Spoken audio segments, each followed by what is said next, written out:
এখন সামনে দেখবেন মাহে রমাদান আসতেছে, সিন্ডিকেট বাড়বে, সবকিছু মজুদ করবে। রমাদানটা আসলে সাহাবায়ে কেরামদের যুগে ছিল কমিয়ে দিত, দাম যা ছিল 2 দিরহাম হলো ওটাকে 1 দিরহাম করতো। এখন হলো মনে করেন 5 টাকার জিনিস দেখবেন 50 টাকা দিয়ে কিনতে হবে। আসতেছে, সামনে আসতেছে, টেনশন নিয়ে না। আল হক কুমরুন, হক কথা টিকা। নিসফুস শাবান চলতেছে, সুবহানাল্লাহ। আমার নবী বলেন এই শাবান আমার মাস, আর সামনে আসতেছে রমাদান, আল্লাহর মাস। কার মাস আসতেছে সামনে? আর এখন কার মাস চলতেছে? নবীজির মাস। কার মাস? সাল্লাল্লাহু তাআলা আলাইহি ওয়াসাল্লাম। সুবহানাল্লাহ পড়েন না। হযরত আবু বকর, ওমর, ওসমান, হায়দার, 1,24,000 মতান্তর 2,36,000 সাহাবায়ে রাসূল দুনিয়াতে এসেছিলেন। কেউ কোনো মঙ্গল গ্রহ থেকে আসেন না, এই দুনিয়ার বাসিন্দা ছিলেন। আওয়াজ দিতে হবে, ঠিক কিনা বলেন? আচ্ছা, এই দুনিয়ার যে বাসিন্দা ছিলেন তেনারা কাফের আজম থেকে ফারুক আজম ওমর ইবনুল খাত্তাবও হয়েছে। সুবহানাল্লাহ। এত আদলে ইনসাফ করতেন হযরত ওমর তেনার শাসন আমলে। কেউ যদি গোশত একদিন কিনলো, মনে করেন আজকে গোশতের দোকান থেকে গোশত কিনছে, পরের দিন যদি কিনতে যেত হযরত ওমর ট্যাক্স বসায় দিত। হ্যাঁ, বান্দা খাওয়ার জন্য খাবার পায় না, তুমি গোশত 2 বেলা খাইতেছো, তার ট্যাক্স দাও, তার কর পরিশোধ করার বাধ্য করো, দেখে তো কর পরিশোধ করতে পরের দিন। সুবহানাল্লাহ। আমাদের এখন হলো মন্ত্রী যদি হয় কোন রকম, সব সন্তানরা পড়াশোনার জন্য আমেরিকা। ভালো মতো শুনে, একদিন মদিনার মধ্যে বাজার বসেছে, এক ঘোড়া বিক্রেতা আসছে। তো ওমর আমিরুল মুমিনিন, তখন 24 লক্ষ মোরাব্বা মিলের হুকমারান, তিনি মালিক। সুবহানাল্লাহ। সেই ওমরের কথা বলছি যে রোম সালতানাতের কাছে চিঠি লিখে বলতো, আমি ওমর ইবনুল খাত্তাব, গোলামে মুস্তাফা, আমি তেনার বান্দা, আল্লাহর বান্দা। আমি ওমর কারো কাছে আরজি মিন্নতি করি না, আমি হুকুম দেই। সুবহানাল্লাহ বলে। আমি ওমর হুকুম দেই, হয়লে আমার সাথে যুদ্ধ করো, নাহলে কলমা পড়ো। কলমা পড়লে আমি আর মুসলমান হয়ে মুসলমান উপরে জুলুম করে না। সুবহানাল্লাহ। বলে আমি হুকুম দিচ্ছি, তলোয়ার নাও, যুদ্ধ করো, নাহলে কালমা পড়ো। তখন বলতেছে কালমা পড়বো না, যুদ্ধ করবো ওমরের সাথে। মাথা খারাপ হইছে। সুবহানাল্লাহ। আরো জোরে পড়েন না, সুবহানাল্লাহ বলেন না। সে ওমরের কথা বলছি, যাকে দেখলে শয়তান 40 দিন পর সে রাস্তা দিয়ে হাঁটতো না। 40 days later ওই রাস্তা দিয়ে, যে রাস্তা দিয়ে ওমর হেঁটে যাবেন 40 দিন পর। কয়দিন পর? আমার যুবকগুলি হযরত ওমরের সুন্নতে যাতে চলে আসে, একটু বলুক না কয়দিন পরে? 40 দিন। 40 দিন পর শয়তান সেই রাস্তা দিয়ে হাঁটে না, হযরত ওমর সেই রাস্তা দিয়ে হেঁটে যাবেন। সুবহানাল্লাহ। এই শান দিয়েছেন কে? ওমরকে। হযরত ওমরকে এই শান দিয়েছেন কে? ঘোড়া দেখলো, পছন্দ হলো। এখন ওই দোকানদারকে, যে তাজের ছিল, ব্যবসায়ী ইহুদি ছিল, বলে ঘোড়াটা আমি পছন্দ হয়েছে, আমি একটু টেস্ট করতে পারি? আমি একটু টেস্ট করে দেখি, একটু চড়ে দেখি কেমন। বলে হ্যাঁ, টেস্ট করেন। টেস্ট করে দেখেন, তারপর আমি বিক্রি করব। বলে তারপরে কথা হলো যে যদি পছন্দ হয় তাহলে কিনবো। হযরত ওমর আমিরুল মুমিনিন টেস্ট করলো। টেস্ট করার সময় হঠাৎ করে একটু গর্ত পড়লো, ঘোড়াটা একটু দুর্বল ছিল, পরে ঘোড়ার টাকনো ছিলে গেল। ছেলে যাওয়ার পরে আসার পরে বলতেছে ঘোড়াটা তো আমার পছন্দ হয় না, এটা তো কমজোর। বলে না, এটা তো হবে না, আমি মানি না। দেখেন এখনকার বিচার, আমরা বিচার দিলে, মামলা করলে দেখা যায় তারিখ পে তারিখ, তারিখ পে তারিখ, একটা কথা আছে, তারিখের উপর তারিখ, ডেটের উপর ডেট দিতে দিতে শেষ। বেচারা যে হক ছিল, সে তার পায়ের জুতা ক্ষয় হয়ে যায়, সে আর কেস মোকদ্দমার হক পায় না, বহুত পেন্ডিং পড়ে আছে। জজ সাহেবের আদালতে যান। হযরত ওমর ইবনুল খাত্তাব, সাচ্চা বান্দাদের কথা বলছি। ঘোড়া পছন্দ হয় নাই, বলতেছে এটা কামজোর, কিনবো না। এখন সে বলতেছে আমি মানি না, আমার ঘোড়া তো ভালোই ছিল, আপনি এখন ছুলে টুলে নিয়ে এসে, ঘোড়া অ্যাক্সিডেন্ট করে নিয়ে এসে বলতেছেন কিনবেন না, আমি মানি না। হযরত ওমর বলতেছে তাহলে এক কাজ করো, ওই যে কাজী শুরা রাদিয়াল্লাহু তাআলা, কাজী শুরা নামে একজন কাজী ছিলেন, তাহলে ওনার আদালতে যাও, বিচার দাও। সুবহানাল্লাহ। তিনি তখন মুসলমানদের ইমাম, সারা পৃথিবী লিড দিতেছেন। সুবহানাল্লাহ বলেন। কখনো দেখছেন, মনে করেন যে আপনি আমারটা ইয়া করছেন, আমি বললাম যে জজ সাহেবের কাছে যাও, অমুকের কাছে যাও, তাহলে বিচার পাইতে পারো, এরকম কি কখনো হয়েছে? কিন্তু আমার নবীর গোলামদের শানই আলাদা। সুবহানাল্লাহ। আমার আল্লাহর খাস বান্দাদের শানই আলাদা, ঠিক কিনা? লাকাদ রাদিয়াল্লাহু আনিল মুমিনিনা। খেয়াল করুন, বলে অমুক যাও, কাজী শোরার কাছে যায় নালিশ দাও। গেছে, গিয়ে ওই ইহুদি, সে কখনো মক্কা মদিনায় আসে নাই, প্রথমেই আসছে। হযরত ওমরের জামানায় ব্যবসা করার জন্য আসছিল, ঘোড়া বিক্রি করতে। যখন বিচার নিয়ে গেল, বলে ওমর ইবনুল খাত্তাবের কাছে বিক্রি করেছি, তখন এরকম এরকম হলো। উনি বললেন যে আমি টেস্ট করি, টেস্ট করে যদি ভালো লাগে নিব, নাহলে নিব না। তখন কাজী সাহেব বলে আচ্ছা ঠিক আছে। হযরত আমিরুল মুমিনিন ওমর ইবনুল খাত্তাব আসলো, কাঠগড়া দাঁড়ায় আছে। বলে ইয়া আমিরুল মুমিনিন, কথা কি সত্য বলছে? বলে হ্যাঁ সত্য বলছে। তো যখন বললেন ইয়া ওমর, যেহেতু কথা সত্য বলছে, আপনি কি বলেছেন? বলে আমি তো বলেছি যদি ভালো লাগে তাহলে কিনবো। আমি বলেছিলাম এখন ভালো লাগে না, এখন কিনবো না। এখন এটা আমি ইচ্ছা করে ফিরে নিয়ে, সে নিজেই পড়ে গিয়েছে, ঘোড়াটা নিজেই পড়ে গিয়েছে। এখন ভালো ঘোড়া হলে সে পার হয়ে যেত, ঘোড়াটা কমজোর, বেশি একটা ভালো না, এই জন্য পড়ে গিয়েছে। এখন সে বলতেছে না, আমি আমার বিচার চাই। সে ইহুদি বলতেছে, দূর থেকে এসেছে, বলে আমি বিচার চাই, আমার বিচার করতে হবে। এই দেশে কি বিচার আছে? সে ভাবছে যে বিচার আর কি হবে, তাকে দেখে মনে হচ্ছে ওমর ইবনুল খাত্তাবকে দেখে মনে হচ্ছে অনেক রাইস জাদা পয়সাওয়ালা, আমার বিচার কি পাবো? তখন সে মনে মনে ভাবতে দেরি নাই, বলে তুমি কি চেয়েছো? বলে আমি তো বিক্রি করার নিয়ত করেছি, আমার তাহলে ক্ষতিপূরণ দেখ বা আমার ঘোড়াটা ঠিকঠাক করে দেখ, কিংবা তিনি আমার ঘোড়াটা কিনে নিক। তখন কাজী সাহেব রায় শোনাতে লাগলেন, ইয়া আমিরুল মুমিনিন ওমর ইবনুল খাত্তাব, কিছু মনে করবেন না, তার ক্ষতিপূরণ দেন, নয়তোবা তার ঘোড়া যেমনটা ছিল তেমন ফেরত দেন, নয়তোবা কিনে নেন। তখন হাজরত ওমর বলতেছেন ঠিক আছে, তাহলে রায় কি হলো? বলে যে কোনো একটা করেন। বলে আমি ঠিক আছে, আমি তাহলে কিনে নিতে রাজি আছি। সুবহানাল্লাহ। ওই ইহুদি তো একটা টাসকি, অবাক হয়ে গেল যে আয় হ্যাঁ কিনে নিচ্ছে, আচ্ছা ঠিক আছে, বিক্রি করলো। এরপরে কাজী সাহেব বলেন দাঁড়ান, বিচার শেষ হয় নাই, বিচার আরো আছে। এই বেচারা পেরেশান হয়েছে, মদিনায় এসে পেরেশান হয়েছে। ইয়া আমার ইবনুল খাত্তাব, কিছু মনে করবেন না, সে যেহেতু পেরেশানি হয়েছে তাকে খাবারের ব্যবস্থা দিতে হবে, তাকে খাবার খাওয়ানোর ব্যবস্থা করতে হবে। আপনি খাবার খাওয়ার ব্যবস্থা করেন এবং তার যাতায়াতের খরচও দিতে হবে। সুবহানাল্লাহ। আমিরুল মুমিনিন, তিনি বাদশাহ, তেনার জামানার কথা বলছে। এখনকার আমাদের তো প্রোটোকলের শেষ নাই, সামনে পিছনে গাড়ি, আপনি আমি যেতে যাইতেছি অ্যাম্বুলেন্স দেখি, অ্যাম্বুলেন্স দাঁড়ায় আছে কেন? মন্ত্রী সাহেবের গাড়ি যাবে, এমপি সাহেবের গাড়ি যাবে, মন্ত্রী সাহেবের গাড়ি যাবে, এজন্য অ্যাম্বুলেন্সে টো টো চলতেছে, মৃত্যুর সাথে লড়তেছে, কেউ অসুস্থ, দেখা যায় রোড গার্ড ব্লক হয়ে থাকে। আমি আজকালকার কথা বলছি না। দেখেন কেউ কেউ বলে যে আমরা মুসলমান, হাকিকতে মুসলমান না। আমি বলি বোকা, নাদান, বুঝে না। আমাদেরকে দেখে মনে করি ইসলাম এরকম না, আমাদেরকে না। আসেন ওমর ইবনুল খাত্তাবের কাছে, আমার নবীর সাচ্চা গোলামদের কাছে আসেন। সুবহানাল্লাহ। তখন আপনাদেরকে বুঝাবো, পড়াবো যে হাকিকত ইসলাম কি। কারণ এখন ডে বাই ডে প্রত্যেকদিন মাহফিল, তো প্রত্যেকদিন মাহফিল, এই জন্য মানুষেরই অবস্থা। হাকিকতে যদি ইসলামের কথা হতো, দিনের কথা হতো, এখন হাকিকতের কথা নাই, দিনের কথা নাই, সব বিল্লিসান, জুবানি জুবানি। ওমর ইবনুল খাত্তাব ডাক দিল, তাই বলে ভাই আয়, তোকে একটু খাবার দাবার ব্যবস্থা করি। খাবার দাবার ব্যবস্থা হলো। ওই ইহুদি চোখ দিয়ে পানি পড়ছে, বলে চলো আব্দুল ইবনে ওমরকে, ওনার সন্তানকে, হযরত ওমর বললেন যে যাও সাহেবজাদা যাও, ওনাকে ছেড়ে দিয়ে আসো। তখন বলতেছে আমি এখন আর কোথাও যেতে চাই না, আমি এখানে থাকতে চাই। ইহুদি বলতেছে ইয়া আমিরুল মুমিনিন, আপনার পরিচয় পেয়েছি, আপনি নাকি মুসলমানদের ইমাম। আরে বাদশা যদি এরকম হয়, যিনি আপনাকে এই কালমার দাওয়াত দিয়েছে, আরে ये तो हाल था शान खिदमतगारों की, खिदमतगार खादिमদের শান বলছি। বলে খাদিমদের শান যদি এরকম হয়, সরদারে মদিনে কা আলম क्या होगा? কামলিওয়ালা নবীর শান কি? সেই নবীর কলমা পড়ে আমাকে এখনই মুসলমান বানিয়ে নেন। ওই ইহুদি চোখের পানি ছেড়ে কলমা পড়ে মুসলমান হয়ে গেল। সুবহানাল্লাহ। হেদায়েতের মালিক কে? আল্লাহ।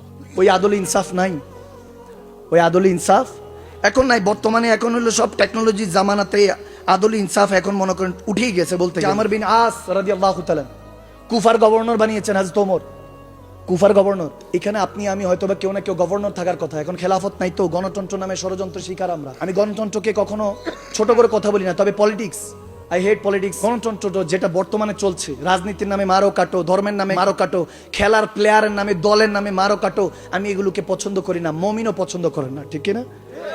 মুমিন কখনো এগুলো পছন্দ করতে পারে না, যেগুলোর মধ্যে মারামারি কাটাকাটি। আমর বিন আস রাদিয়াল্লাহু তাআলা কুফার গভর্নর বানিয়েছে। তো তার সাহেবজাদা দেখতেছে যে এক গোলাম আছে, তেনাদের গোলাম একটু ভুল করছে, দিছে মায়ের, চাবুক দিয়ে ইচ্ছা মতো পিঠে মারছে। সেই গোলাম করলো কি, সেই ঘোড়ার মধ্যে উঠে মদিনা রওনা দিছে যে আমি হযরত ওমরের কাছে বিচার নিব। আসলো হযরত ওমরের কাছে, এসে পিঠটা উল্টায় দেখালো, ইয়া আমার দেখেন আমর বিন আস এর গভর্নর, ওনার সাহেবজাদা আমাকে কি করছে দেখেন। হযরত ওমর চোখের পানি ছেড়ে দিল, হ্যাঁ আমার সালতানাতে এরকম হচ্ছে, এত বড় জুলুম? যাও, তুমি কি কোনো পাপ করেছো, ভুল করেছো? বলে আমার ভুল ছিল যতটুকু, এর থেকে। বলে আমি হলাম গভর্নর ছেলে, তুই আমার সাথে বেয়াদবি করস, বলে আমাকে মারছে ইচ্ছা মতো। বলে যাও আমার বিনা আজকে খবর দাও। গভর্নর সাহেবজাদা আসলো, এসে হযরত আমিরুল মুমিনিন ওমর ইবনুল খাত্তাবের কাছে দাঁড়িয়ে আছে রাদিয়াল্লাহু তাআলা। তিনি তখন বলতেছে তুমি এই বান্দার উপর কেন জুলুম করলা? তার মা তো তাকে আজাদ পয়দা করছে, তুমি কেন গোলাম বানাইলা? জানো না যে গোলামি শুধু কামলিওয়ালা নবীর হবে আর বান্দেগি একজনের হবে? তিনি কে? আওয়াজ দেন কে? কবির খেয়াল। আমর বিন আস রাদিয়াল্লাহু তাআলা যায়েদ সাহাবা, তেনাকে গভর্নর থেকে সরিয়ে দিল। ওই যুবককে বলতেছে যে তুমি হাতে চাবুক দিয়ে বলতেছে এই সাহেবজাদারে মারো, এবার তুমি দিছে এবার মায়ের। আমর বিন আস সাহেবজাদাকে ইচ্ছা মতো চাবুক মারার পরে বলতেছে যে আমার উপরে এরকম জুলুম করা হলো, আমি গভর্নর সাহেবজাদা। তখন বলতেছে তুমি হইতে পারো গভর্নর সাহেবজাদা, এ হলো দয়াল নবীর উম্মত। সুবহানাল্লাহ বলেন না? বলে দয়াল নবীর গোলাম, তোমার গোলাম না। এটা বলে গভর্নর সাহেব আমর বিন আসকে দায়িত্ব দিছে যে কুফা থেকে সরিয়ে, গভর্নর থেকে সরিয়ে উটের দায়িত্ব দিছে, উট চড়াও, তুমি এটার জন্য কোনো কাবেল না। সুবহানাল্লাহ। টাটার লেবাস পরিয়ে বলে উট চড়াও। এরকম শাসন আমল ছিল, আদল ইনসাফ ছিল। ওলিয়ায়াজ ওমর ইবনুল খাত্তাব কঠিন এক রুলস তৈরি করেছেন, যে গভর্নর হবে, যে দায়িত্বশীল হবে, যে মন্ত্রী হবে, সে কখনো ভালো পোশাক পরতে পারবে না, যাতে করে গরিবরাও তার কাছে আসতে পারে। সুবহানাল্লাহ। ভালো মতো শুনেন, আমাদের এই বছরই আমাদের মনে হয় শেষ সুযোগ। 17 বছর পরে কিংবা 18 বছর বা বহু বছর পরে একটা সুযোগ আসছে আমাদের দেশটাকে পরিবর্তন করা। শাহজাল ইয়ামানি, শাহপন ইয়ামানি বহু কষ্ট করে ইয়ামান শহর থেকে আপনার আমার জন্য আসছে। এখন খুব রেডিমেড মুসলমান তো, চাইলে হুজুর দাওয়াত দিয়ে পাওয়া যান, চাইলে সার্চ দিলে কোরআন শোনার কথা পেয়ে যান, সব তো রেডিমেড। আপনার আমার কাছে তো এখন কষ্টের কিছু নাই। কষ্ট করে দিনও কায়েম করতে হয় না, যুদ্ধ করতে হয় না, রক্ত জড়াতে হয় না, আপনও দাফন করতে হয় না।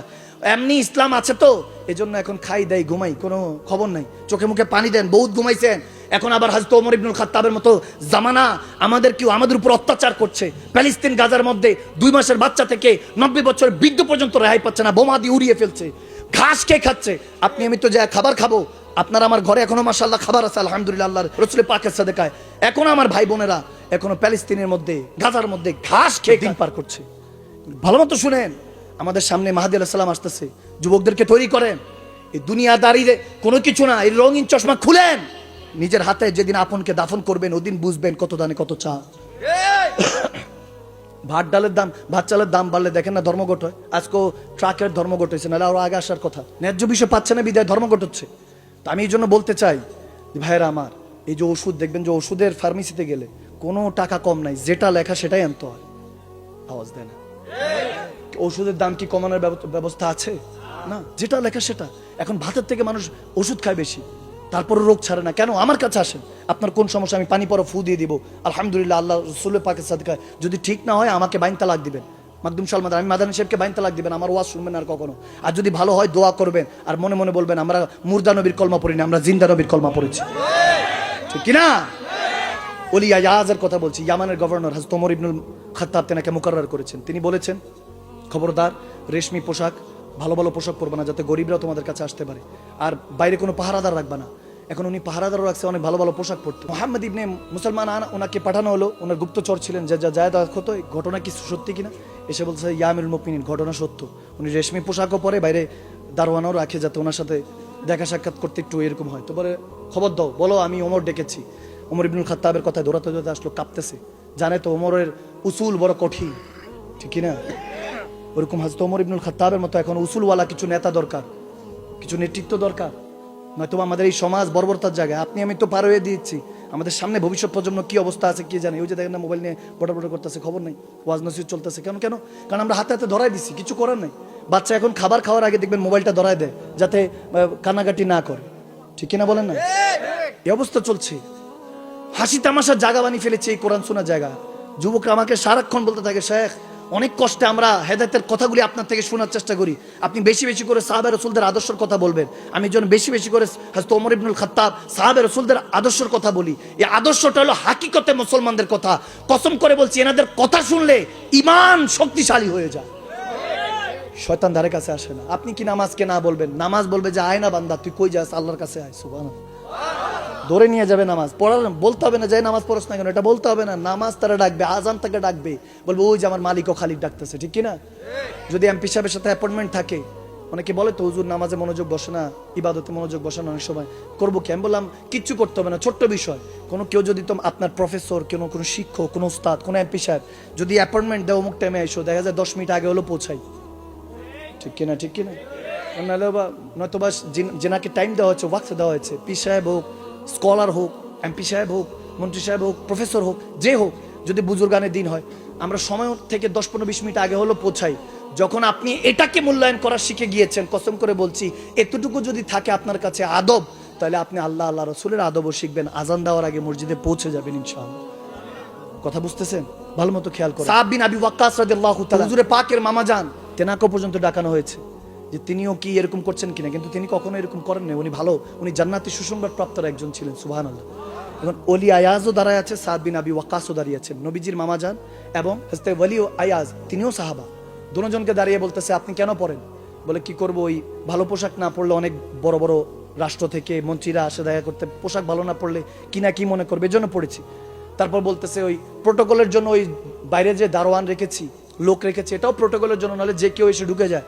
সা'দ বিন আবি ওয়াক্কাসের উপরে এটা সেম তহমত লেগেছে। তিনি বলেন যে, আমি এরকম করি না, আপনি কেন আমার উপরে অবিশ্বাস করছেন? বলে, অবিশ্বাস না, বিচার যেহেতু এসেছে, বিচার করার দায়িত্ব আমি ওমরের। আমি কোনো দুনিয়াদারির খুশির জন্য কোনো কথা কাজ করছি না, কিংবা কোনো খুশির জন্য কাজ করছি না। আমি একজনকে হিসাব দিতে হবে, তিনি হলেন কে? আওয়াজ দেন, কে? বলে আল্লাহ রসুলের কাছে আমার হিসাব দিতে হবে, আমি সেজন্য কঠিন এই নিয়ম জারি করেছি। তেনাকে বের করে আবার তেনাকে উটের চাকরি দিছে, যান আপনি উট চড়ান, আপনি গভর্নর হওয়ার দায়িত্ব রাখেন না। ওয়ালি ওয়াসকে উট চড়ানোর দায়িত্ব দিছে। সাদ বিন আবি ওয়াক্কাস তিনি একটু নারাজ হয়েছিলেন, তেনার হাত ধরে বলতেছেন ভাই আমার বিশ্বাস ছিল আপনি এরকম করতে পারেন না, কিন্তু যেহেতু তহমত এসেছে, আপনার উপর তহমত লেগেছে, এই জন্য আমি জাস্টিফাই করলাম, আমি একটু দেখে শুনে ভেরিফিকেশন করার দরকার আছে, একটু যাচাই বাছাই দরকার আছে, এই জন্য। আর যারা তহমত লেগেছে তাদেরকে শাস্তির ব্যবস্থা করব, আপনি নারাজ হবেন না। উনিও হাত ধরে বলতেছেন, চুমু খেয়ে বলতেছেন, হাতে বুচি নিয়ে বলতেছেন আমি নারাজ হই নাই, আমি গর্ব করি আপনিও যে নবীর উম্মত আমিও সেই নবীর উম্মত। সুবহানাল্লাহ। এনাদের ছিল অ্যাপ্রিসিয়েশন। আমরা এখন ভুল ধরা দিলে তো সব খারাপ। একজন এসে বলতেছে যে টাকা দাও, জাস্ট বলে এত বছরের সম্পর্ক শেষ করে দিলি, তোর থেকে এটা আশা করিনি, তুই অনেক বছরের বন্ধুত্ব শেষ করে দিলি এক নিমিষে। ওই বেচারা বলছে আমি কি বললাম এমন?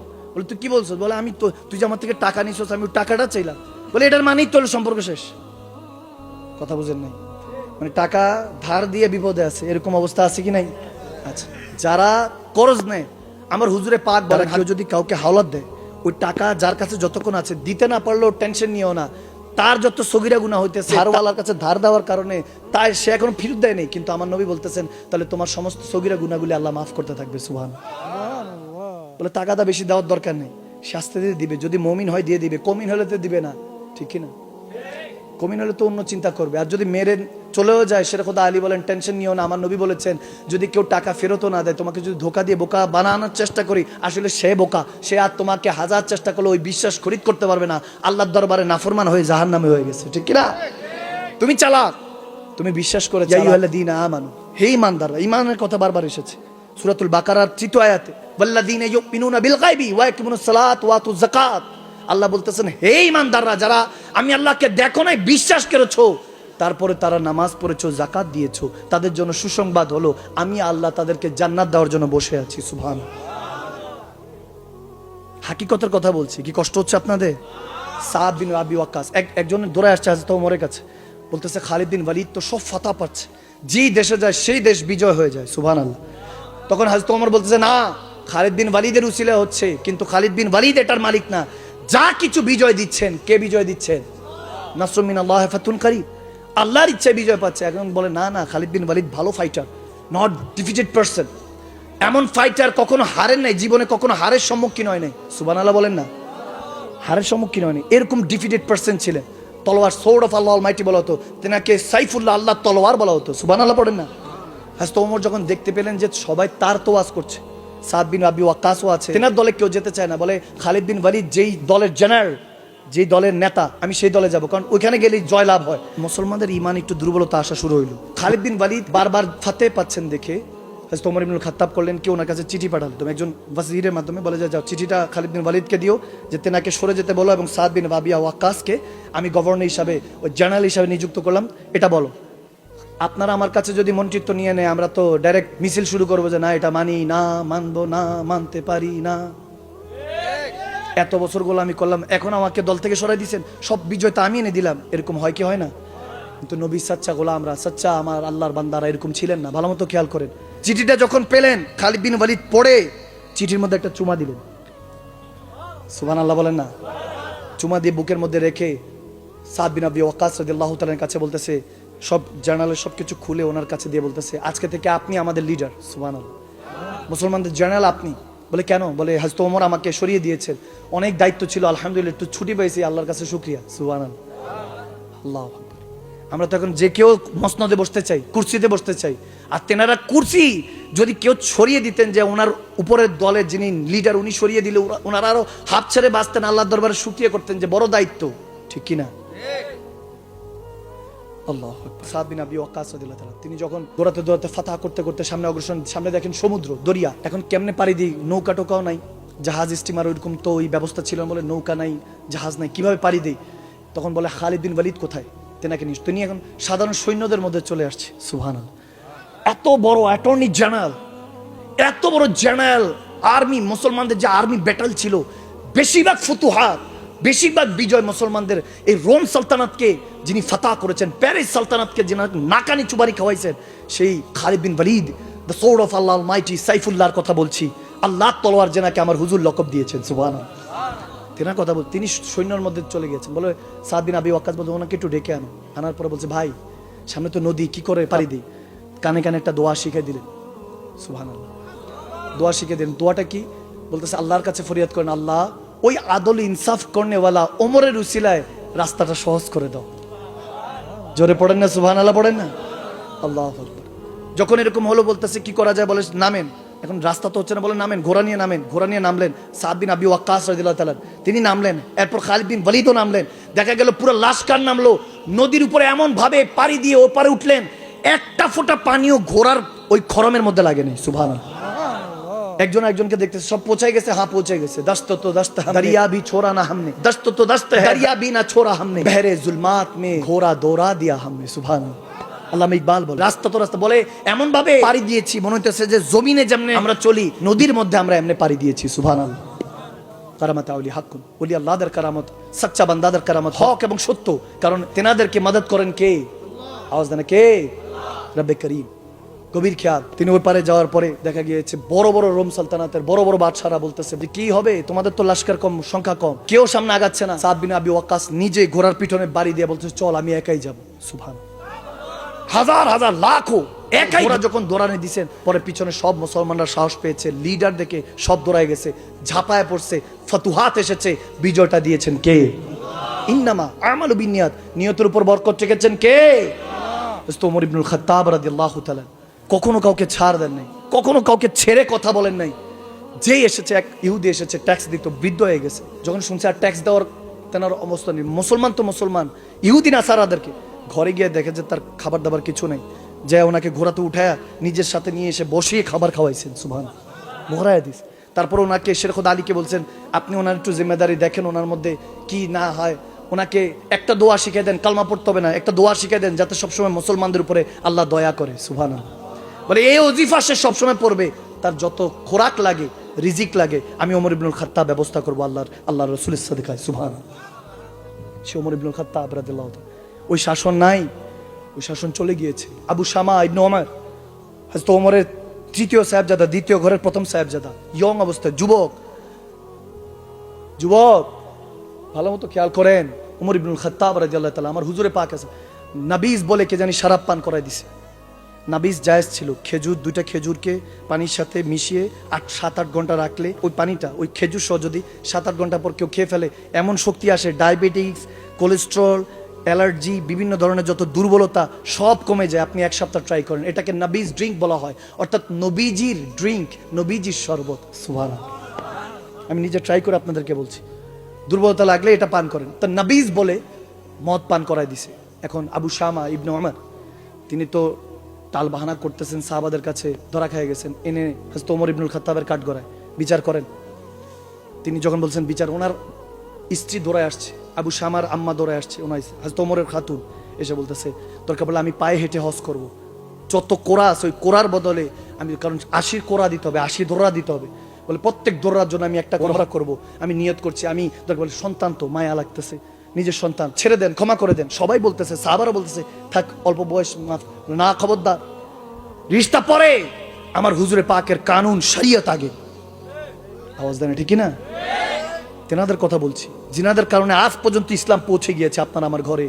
এখন আর এই বলনেওয়ালা, পড়ানেওয়ালা নাই, ওয়াজ করনেওয়ালা বহুত আছে, অমুক লকব তমুক লকব বহুত আছে। ওয়াজ এখন বিল্লিসান, জুবানে জুবানে, তাসদিকু বিল কলব, অন্তর থেকে বলা আমরা ছেড়ে দিয়েছি। ভিতরে কাফের বসবাস করে, ঠোঁটের আগায় সুন্নতের কথা, আর ভিতরে কাফের বসবাস করছে আমাদের, যার কারণে কেউ হেদায়েত হচ্ছে না। কেন? কারণ বান্দাকে বুঝানোওয়ালা নাই। বুঝানোওয়ালা থাকলে কেউ ময়দান ছেড়ে পালাবে না। আমরা মুমিনের ব্যাটেল আর্মি তৈরি করছি, এজন্য ভালো মতো খেয়াল করুন। আবু শামা ইবনে ওমর যখন এরকম বলতেছে ওমর ইবনুল খাত্তাবকে মাফ করে দেন, বলে না, কোনো মাফি চলবে না। বলতে বলতে দেখা গিয়েছে তেনার উপরে 80 দৌড়া শুরু হয়েছে, একটার পর একটা চাবুক পড়ছে। তিনি বলছে আব্বা আমি ইচ্ছা করে খাইনি, ইহুদিদের চক্রান্ত, আমাকে নাবিজ বলে মদ পান করাই দিয়েছে। যখন দেখে 20 কোরা 30 কোরা পরার পর রক্ত বেরোচ্ছে, নাকে দিয়ে, কানে দিয়ে রক্ত বেরোচ্ছে। সবাই বলতেছেন ওমর মাফ করে দেন, ইয়া আমিরুল মুমিনিন মাফ করে দেন। বলে না, কিসের মাফ, কোন এখানে মাফি চলবে না, শরীয়ত, আমার হুজুরে পাকের শরীয়ত আগে। তোমরা ভুলে গিয়েছো, এক খাতুন, আমার কামলিওয়ালা নবী থাকা অবস্থা, এক মহিলা চুরি করেছিল, আমার নবী শাস্তি দিয়েছে। কেউ একজন বারণ করতে গিয়েছে যে নারী, বলে না আমি নারী না, যদি আমার ফাতেমা সাইয়্যিদায়ে কায়নাতের কথা বলেছেন, ফাতেমা তু জাহরা, আমার কলিজার টুকরা ফাতেমা ভুল করলে আমি তার হাত কেটে দিতাম। সুবহানাল্লাহ। নবীজির এই কথা হযরত ওমর স্মরণ করিয়ে দিলেন। চাবুক পড়ছে, 60টা কোরা পড়ার পর তেনার অবস্থা খারাপ, এখন জল্লা দোয়া শাস্তি দিতে পারতেছে না। হযরত ওমরের কোলের মধ্যে আবু শামা পড়ে গেলেন, পরে চোখের পানি ছেড়ে দিয়ে বলে, আব্বা মৃত্যুর আগে তো কেউ মিথ্যা বলে না, আমি সত্যি করে বলছি, আমি নাবিজ বলে আমাকে মদ পান করে দিয়েছে বলে আমি জানি, তবে তুই আমার হক মাফ করে দিস, আমি তোর হক মাফ করে দিচ্ছি। বলে, আব্বা আমি আপনার হক মাফ করে দিয়েছি। চোখের পানি ছেড়ে দিয়েছে সন্তান এবং বাবা।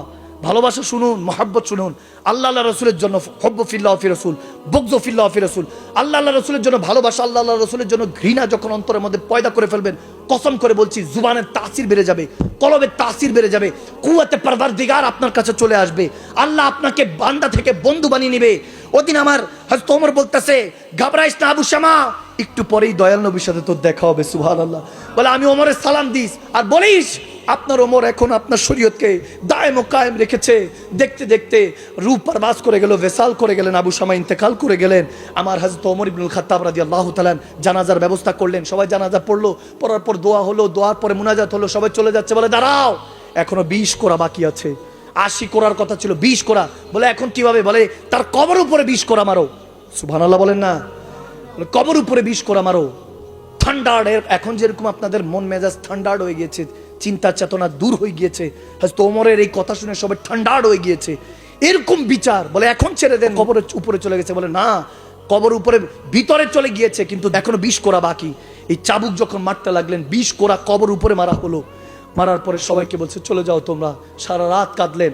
হযরত হুযায়ফা ইবনে ইয়ামানি রাদিয়াল্লাহু তাআলা বর্ণিত যে তিনি বলতেছেন যে শের খোদা আলী, মওলা আলী দৌড়ায় আসলেন, এসে হযরত ওমর ইবনুল খাত্তাবের কাছে এসে বলতেছে, ইয়া আমার ভাই, দয়াল নবীকে স্বপ্ন দেখেছি এবং আবু শামাকে সাথে দেখেছি। সুবহানাল্লাহ।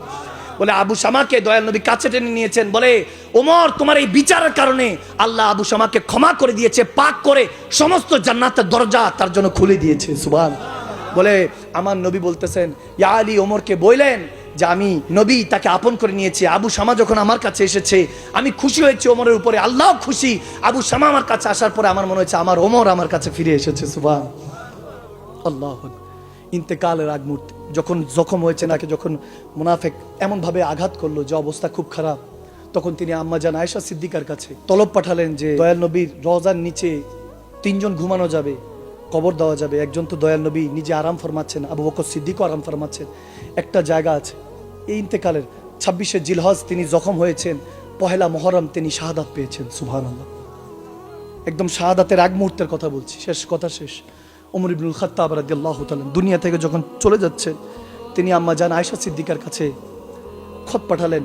আব্দুল্লাহ ইবনে ওমর চলে গেলেন, বড় সাহেবজাদা, বলে, সাবধান, খবরদার, তিনি মুমিনদের মা, আরাম করে খুব লেহাজ নিয়ে আদব রেখে প্রশ্ন করো, যদি ফিরিয়ে দেয় কোনো সমস্যা নাই, তবে আবদার রেখো যে আবু বকরের পাশে আম্মা জান আয়েশা সিদ্দিকা 18 বছর বয়সে নবীজিকে হারিয়েছেন, স্বামীর ভালোবাসা বেশি দিন পায় নাই।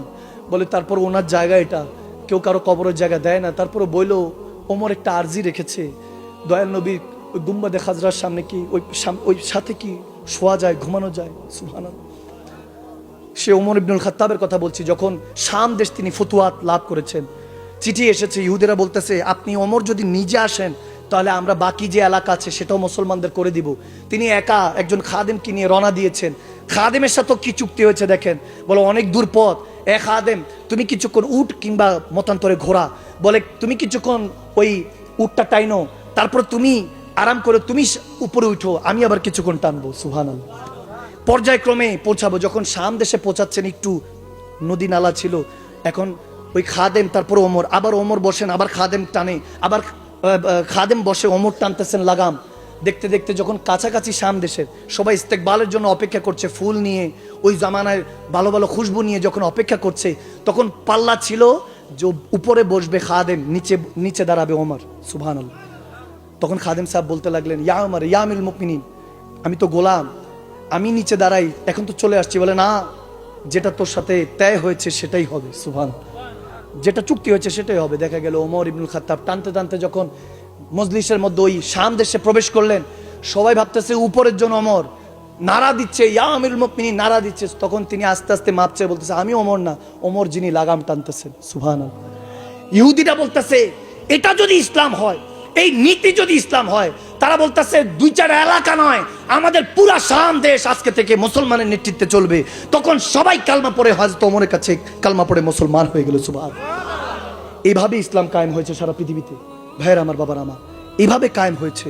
আপনি আমি যেভাবে ইসলাম পড়ছি, নাদান তারা মনে করে যে আমরা ইসলামকে এখনকার আমাদেরকে দেখেন না, আমাদের ওমর ইবনুল খাত্তাব, আমাদের সাহাবে রাসূল আবু বকর, ওমর, ওসমান, হায়দার, তেনাদের কাছে আসেন। খালিদ বিন ওয়ালিদ, কসম করে বলছি, সাদাকাতের নাজারা দেখতে চান, আমাদের কাছে আসেন, আবু বকর সিদ্দিক দেখিয়ে দিব। খেলাফতের নাজারা দেখতে চান, আমাদের কাছে আসেন, ওমর ইবনুল খাত্তাব দেখিয়ে দিব। আমাদের কাছে আসেন, সুজাত, আদবের পেকারা দেখতে চান, কিভাবে মানুষকে সম্মান করতে হয়, ওসমানে গানিকে দেখিয়ে দিব। কিভাবে বেলায়েতের শাহেনশাহ হওয়া যায়, কিভাবে সমস্ত কুওয়াতের আল্লাহর ক্ষমতা হাতের মধ্যে, মুঠির মধ্যে নেওয়া যায়, আসেন শের খোদা আলীকে দেখিয়ে দিব। সুবহানাল্লাহ। দেখবো, দেখাই দিব আপনাদেরকে ফতুহাত, বিজয় কিভাবে মুসলমানদের এসেছে। খালিদ বিন ওয়ালিদকে দেখিয়ে দিব, সাদ ইবনে আবি ওয়াকাসকে দেখিয়ে দিব, হযরত মুসাইব বিন উমাইরকে দেখিয়ে দিব। শাহাদাতের কথা বলতে চান, ইমামে হাসান হোসেনকে দেখিয়ে দিব। জিন্দেগি দেখতে চান তাহলে ইমামে হাসানে মুর্তজা মুস্তাফাকে দেখিয়ে দিব, ইমামে হোসেনে মুর্তজাকে দেখিয়ে দিব, যারা ইন্তেকাল শাহাদাত পাওয়ার পরও এখনো জিন্দা মুমিনদের। হোসাইন শহীদ হয়েছেন বিধায় আজকে ঘরে ঘরে হোসাইন, নয়তোবা ঘরে ঘরে ইয়াজিদ হইতো।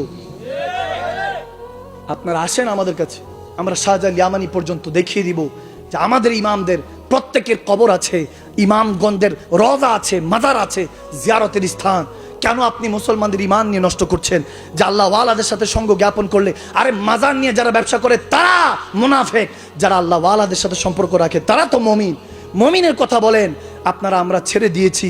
আম্মা জান আয়েশা সিদ্দিকার কাছে যখন হযরত ওমর ইবনুল খাত্তাব রাদিয়াল্লাহু আনহু চিঠি পাঠালেন, আম্মা জান আয়েশা সিদ্দিকা ভিতর থেকে হু করে কাঁদছে, বলে ওমর এই জায়গার আমার কাছে কি চাইবে? আমি মনে মনে ঠিক করে রেখেছি, ওমর যদি ইন্তেকাল করে আমি এই জায়গা ছেড়ে দিব। সুবহানাল্লাহ। দেখা গিয়েছে হুযায়ফা বিন ইয়ামানি রাদিয়াল্লাহু তাআলা তেনার কাছে গিয়ে মাফি চেয়েছেন, চেয়েছেন যে আমার নবী আমাকে কি বলতো? মুনাফিক বলতো না, ইমানদার বলতো। ওমর ইবনুল খাত্তাব আশারায়ে মুবাশশারা খোলাফায়ে রাশিদিনদের মধ্যে যারা আশারায়ে মুবাশশারা জান্নাতে সুসংবাদ প্রাপ্ত, ওমর ইবনুল খাত্তাবের কথা বলছি। ওই শাসন চলে গিয়েছে, এখন শুধু শোষণ আছে। ভাইরা আমার, বাবার আমার, ওই ওমর ইবনুল খাত্তাবের মতো এই জামানাকে আবার বদলাতে হবে, উঠতে হবে। উঠ বান্দা কিউ ডরতা है फिर देख खुदा क्या करता है। যখন আপনি শান নিয়ে উঠবেন, ওইদিন মরাও আপনি জিন্দা থাকবেন। যখন আম্মা জান আয়েশা সিদ্দিকা হু করে কাঁদছে যে আমার ওমরকে বলে দিও যে আবু বকরের পাশে ওমরের জায়গা খালি। শের খোদা আলী আমার কাছে বলে গিয়েছে, আবদার তো ওমরের আগে শের খোদা আলী আবদার করে গিয়েছে যে আহলে বায়াতের অংশ, নামাজের অংশ, নবীজির বংশ, ওই বংশধররা আবদার করে গিয়েছে ওমরের জন্য। দেখা গিয়েছে ইন্তেকালের পরে আমার নবীর কাছে ওমরের জানাজা পড়েছিল, বলে যদি আওয়াজ আসে তাহলে ওইখানে দাফন করিস, নয়তোবা জান্নাতুল বাকি বা কোথাও দাফন করে দিস, আমি ওমর কষ্ট পাবো না। খোদার কসম, ওই দিন মক্কা মদিনার সমস্ত সাহাবারা, মুসলমানরা, মুমিনরা শুনতে পেয়েছে রওজায়ে রাসূল থেকে আওয়াজ এসেছে, আমার গোলামকে, আমার ওমরকে আমার পাশে শুয়ে দাও। ওমর ইবনুল খাত্তাবের জন্য আওয়াজ এসেছে, দরজা খুলে গিয়েছে, ওই জায়গায় গিয়ে হযরত ওমরকে দয়াল নবীর কদমে শুয়ে দিয়েছেন। সুবহান। जिंदगी बख्श दी बंदगी को आबरूदी ने हक की बचा ली वो मोहम्मद के नवासे जिसने सजदों में गर्दन कटा ली। আমার নবীর আবু বকর, ওমর, ওসমান, হায়দার, ইমামে হাসান হোসেন সবাই শাহাদাত চেয়েছেন। আমরা মুমিন হয়ে এখন শাহাদাত চাই না। শাহাদাত কি? শাহাদাত ওই মৃত্যু যেটা আপনাকে মরার পর জীবিত রাখে। মুসলমানরা এই জীবিত থাকার জন্য শাহাদাত কামনা করতেন, যে জানে মৃত্যু তো একটা পুল, এই পারে দুনিয়া, ও পারে মোহাম্মদ রসুল, ঠিক না?